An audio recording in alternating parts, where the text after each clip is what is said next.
Any views expressed in this film are those of the artists, recorded as part of the Future is Loading exhibition.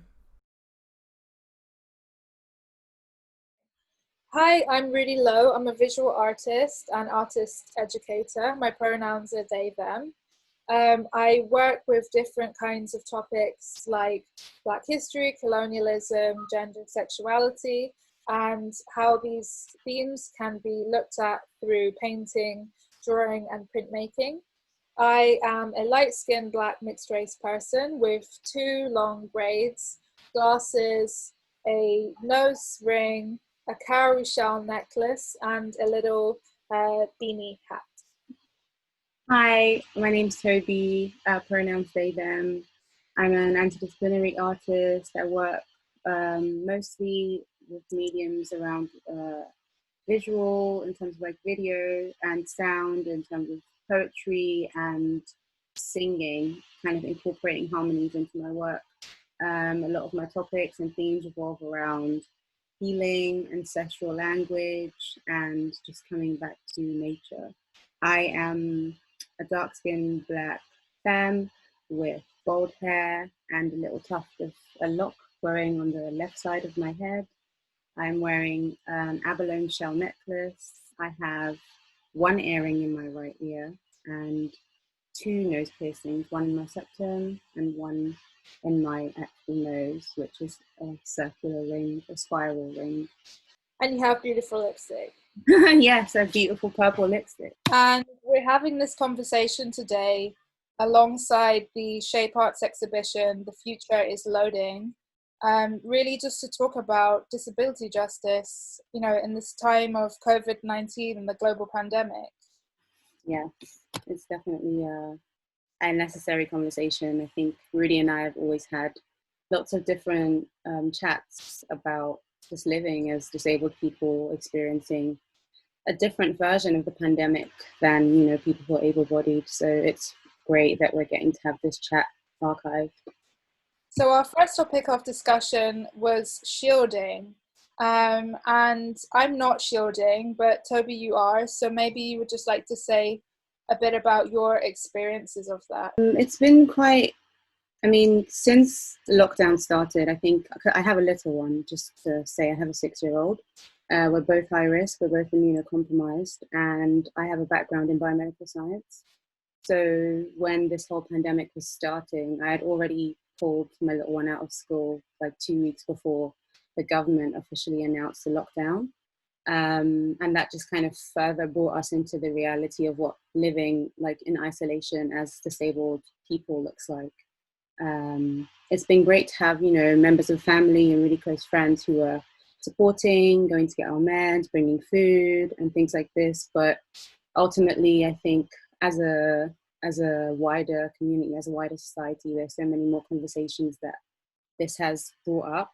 Yeah, I feel still, in a lot of ways quite privileged that I have access to other people to support me, but I know a lot of disabled people in my networks who don't, who are just at home, who are, relying on the mercy of this government to look after them, and that's not really happening. So it's just quite an unfortunate time, and outside of mutual aid, I don't even know how people are surviving right now. Yeah, and I guess also like thinking about how now with the kind of easing of the lockdown, as they keep saying, like what this means for people who are shielding and, the responsibility for the rest of us who aren't shielding as well. Yeah, it feels like, once the government announced that this shielding or this lockdown is going to happen, all of a sudden everybody just is having this very intense amnesia about what it means like to be living inside of a pandemic. Like that hasn't ended. We're still inside it.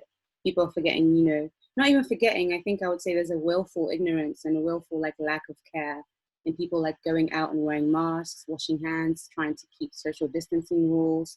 And I know that the current guidelines aren't helping because people don't feel like there's anything to hold them to account. So they're doing what they want, but not thinking about the fact that they're weaponizing their bodies by not considering that some disabled people now don't have a choice but to go out, but to not adhere to shielding because they can't.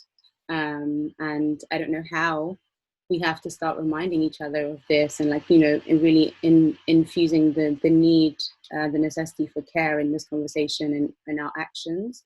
But that's definitely urgent. Absolutely. I feel like there's not a feeling of collective care in terms of like, even if you're not shielding, how do the things that we're doing impact people who are shielding? If you're going to the pub and like, you're exposing yourself to like 50, 100 more people than you would have otherwise. Yeah. Like, how is that going to then have an effect on someone else who's more high risk and vulnerable? And I know like a lot of people have also been talking about the fact that even before the lockdown, there were people who were isolated already, who were already staying at home, so it hasn't made that much of a change for them.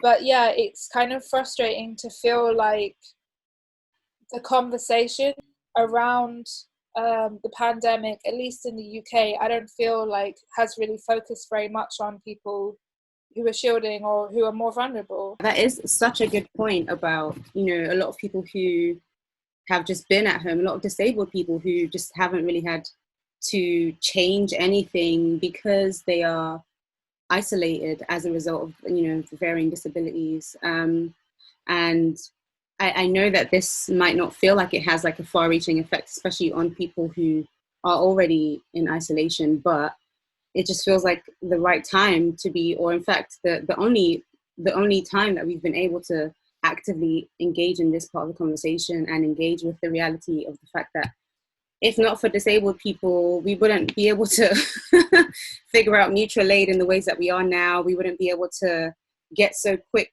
to thinking about what shielding looks like for other vulnerable people. And so it's just tough to see that even with that being a part of our conversations, nothing is changing. There is no real active language of care that's being imbued in all of us as a society. That means that, equity is just part of the conversation. We're going back into this like willful amnesia that means people are just like, yeah, it's back to normal now. We're going back to how it was before. But the pandemic is still not over. We're still in it. Yeah, I feel like that's really that's a big thing as well, that there's so many different things that people could have implemented like before the pandemic, that people always made excuses. No, we can't like we can't do like a webinar, we can't screen this, like we can't do that. There's so many things that were suddenly able to be implemented during the lockdown, and now that the lockdown is being eased, people want to go back to how it was before, so I also feel like there's organizations who I work with who it's like, oh, okay, well, we could meet in person. I'm like, no, why would we do that? Like, we're not there yet, and so it's frustrating that even those changes that people were able to put in place, people want to go back already and just forget all the work that's been done.